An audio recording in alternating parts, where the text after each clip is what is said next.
నా పేరు మనోహర్ అండి. నేను ఇక్కడ ఏపీ టూరిజం గైడ్గా ఇక్కడ పనిచేస్తున్నాను. తిమ్మమ్మ మర్రిమాను అంటే ప్రపంచంలోనే ఒక పెద్ద మహావృక్షం అండి. ఈ చెట్టు 7 ఎకరాల 74 సెంట్ల విస్తీర్ణంలో గిన్నిస్ రికార్డ్ అయింది. తిమ్మమ్మ అనేటువంటి ఒక మహాపతిరథ శిరోమణి చరిత్రేనండి తిమ్మమ్మ మర్రిమాను. ఈ అమ్మవారు ఇప్పటికీ 700 సంవత్సరాల క్రితం మన భగవాన్ పుట్టపర్తి సత్యసాయిబాబా ఉన్నారు కదండి, ప్రక్కనే విలేజ్ బుక్కపట్నం అమ్మవారి పుట్టినేది. అక్కడ చెన్నక వెంకటప్ప మంగమ్మ అనేటువంటి పుణ్యదంపతులకు శక్తిబలిగల వంశస్థుల్లో తిరుమల వెంకటేశ్వర స్వామి వరప్రసాదిగా అమ్మవారు జన్మించడం జరిగింది. మరి బుక్కపట్నం నుంచి ఇటు ప్రక్కన బూటి బయలు కూర్చో. ఇక్కడ బాలవీరయ్య అనేటువంటి వ్యక్తికి అమ్మవారిని ఇచ్చి వివాహం చేశారు. అమ్మవారికి ఒక కొడుకు కుమార్తెను. కొంతకాలానికి అమ్మవారి భర్తకు ఒక భయంకరమైనటువంటి కుష్టు వ్యాధి స్టార్ట్ అయింది. మరి ఆ వేళ తన భర్తను పదే ప్రత్యక్ష దైవంగా భావించి 5 సంవత్సరాలు తన భర్తకు సేవ చేశారు. కానీ అది నయం కాక భర్త చనిపోవడం జరిగింది. ఇప్పుడు అమ్మవారు కూడా సతీ సావిత్రిలాగా తాను కూడా తన భర్తతో పాటు సతీ సాగమనం చేయాలి అని సంకల్పించడం జరిగింది. ఇలా చేయాలంటేనండి, ఇప్పుడు మండల వ్యవస్థ ఉంది, అప్పటికి పాలేగాల రాజ్యం. ఒక చిన్న అవసరమైన ఏరియా పాలేగారి యొక్క అనుమతి ముఖ్యం కనుక మనమున్న ఈ ప్రాంతం కొత్తంటి పాల్యం అని పిలిచారు.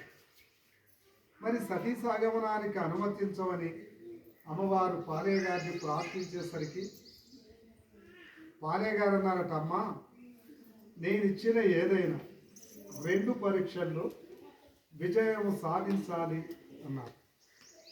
చనిపోయిన పక్షులు బ్రతికించమన్నారు. ఎండిపోయిన కాకర చెట్టు పూలు పింజరతో ప్రత్యక్షంగా చూపించమన్నారు. మరి 2 విజయం సాధించి ఆనాడు అమ్మవారు తన యొక్క పతివ్రత ధర్మాన్ని నిరూపించుకున్నారు. పాలేగారు ఆనందంతో అమ్మవారికి పాదాభివందనం చేస్తూ, అనుమతి కాదమ్మా, నేనే స్వయంగా మీ వెనువెంట నుండి కార్యక్రమాన్ని జయప్రదం చేస్తానంటూ తన సైన్యంతో సతీ సాగమనానికి కావలసిన సుమంగళి వస్తువులతో ఇక్కడ హాజరై, చూడండి ఆ మధ్యలో గోపురం కలిసి పెట్టారు కదా, అదేనండి ఈ చెట్టుకు మూలం. ఈ చరిత్ర మొత్తం అక్కడి నుంచి స్టార్ట్.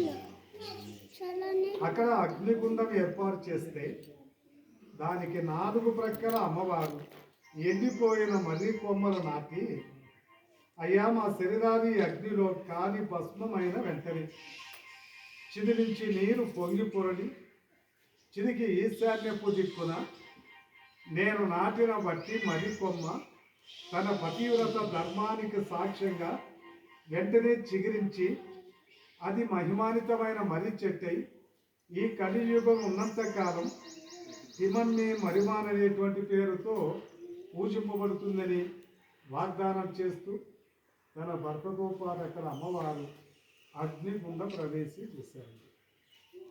మరి అమ్మవారు చెప్పినట్టుగా సతీ సాగమన కార్యక్రమం పూర్తయింది. చిది నుంచి నీరు పొంగిపొరలి వెంటనే ఈశాన్యపు కొమ్మ చిగురించింది.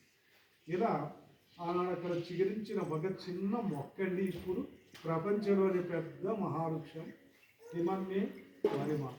9 ఎకరాల విస్తీర్ణం ఉందండి.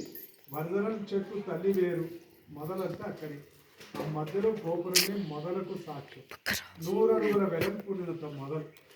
అది 585 సంవత్సరాలు ఒకే కనెక్షన్తో కలిసి జీవించింది.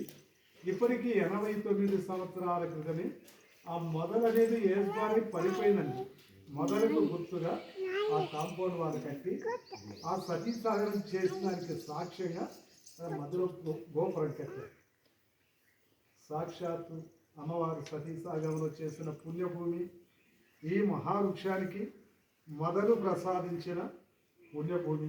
ప్రతి ఒక్కరూ లోపల వెళ్ళి 3 రౌండ్లు ప్రదక్షిణ తిరిగి నమస్కారం చేసుకుంటే సర్వదా మనకున్న దోషాలపై శుభం కలుగుతుందనేటువంటి మంచి నమ్మకం. ఇక్కడ కొన్ని మహిమలు ఉన్నాయండి. ఆశ్చర్యపరిచేటువంటి మరికొన్ని సంగతులు ఉన్నాయి. ప్రపంచవరిని సందర్శించాము ఉత్సాహంతో. ఈ మర్రి చెట్టు ఆకు కానీ చిన్న కొయ్య కానీ కూడా చెట్టు దాటి తీసుకెళ్ళాలి. అలా తీసుకోవాలని మనం ప్రయత్నిస్తే వెహికల్స్ కూడా ఇక్కడి నుంచి మూగం. అవును. పసుపు కుంకాలు ప్రసాదం మాత్రం తీసుకెళ్ళచ్చు. బలి పూజలు మాంసాలు అటువంటి ఇక్కడ చేయకూడదు. అమ్మవారి దగ్గర ఒక మంచి వరం సంతానం వివాహం.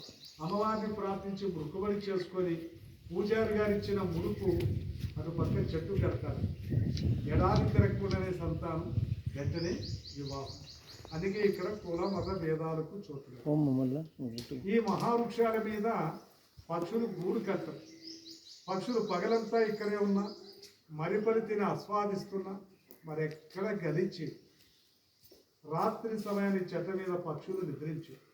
మరి ఎందుకు ఇలా పక్షులు ఆశ్చర్యపరుస్తున్నాయి అంటే ఆనాడు చనిపోయిన పక్షులకు అమ్మవారు తిరిగి మళ్ళీ జీవం పోసారు కదండి. ఆ కృతజ్ఞతాభావంతో పక్షులు కూడా భక్తి మాత్రం వ్యక్తం. ఇప్పుడు ఈ చెట్టును ఫారెస్ట్ డిపార్ట్మెంట్కి ఇచ్చారు. వారి సంరక్షణలో చెట్లు అభివృద్ధి, గుడి ఒక ప్రైవేట్ కమిటీ హ్యాండ్అవుట్లో అభివృద్ధి. గుడికి ఏదైనా విరాళం ఇవ్వాలి అనుకున్న వాళ్ళు పూజారుడికి ఇచ్చి మీ పేరు నమోదు చేసుకొని రసీదు పొందొచ్చు. మీకు ఈ చరిత్ర తెలియపరిచిన దానికండి గైడ్కు ఎవరికి తోచింది వారి ఇచ్చు. ఇది తిమ్మమ్మ మరి వారి యొక్క చరిత్ర అండి.